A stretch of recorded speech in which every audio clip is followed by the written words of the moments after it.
Então, que eu acho que é fundamental, assim, pensando sexo, juventude, dinheiro, mobilidade e tal, nessa tríplice fronteira, é o seguinte: eu acho que tem que prestar muita atenção ao que os meninos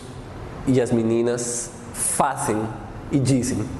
e como fazem e como dizem, o sentido que dão a essas coisas. Em geral, sobre sexualidades juvenis, sobre sexualidades amazônicas, se tem muitos preconceitos, digamos, para colocar em termos claros, se tem muitas ideias, muitos mitos, mas sabemos pouco, e sabemos pouco principalmente a partir do que eles e elas fazem e os sentidos que dão a essas coisas, as razões pelas quais tem sexo ou não, com quem, como, as maneiras como relacionam isso com buscas por dinheiro, por diversão, por mobilidade, por melhores perspectivas de vida, ou por intensificação, digamos, do presente, né? Do gosto, da diversão, das relações de amizade, da experimentação. Então, o que me parece que é fundamental de prestar atenção, de observar, de ouvir, é o que eles têm a dizer e o que eles têm a nos explicar e a nos contar sobre tudo isso. Nesse sentido, o que é importante compreender é colocar tudo isso que a gente ouve e vê, e que eles nos contam, que a gente vê, acompanha, etc., em relação com as maneiras como esse lugar e como estes lugares são construídos. E nas maneiras como estes lugares são produzidos histórica e também no presente, a partir de fluxos econômicos e de interesses políticos também,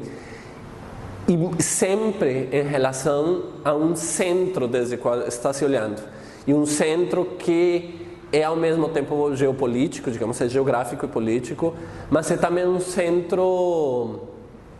racial, digamos. É um centro em termos de ser um centro branco. Tipicamente, se a gente for seguir o exemplo dessa tríplice fronteira, Lima, Brasília, São Paulo, Bogotá,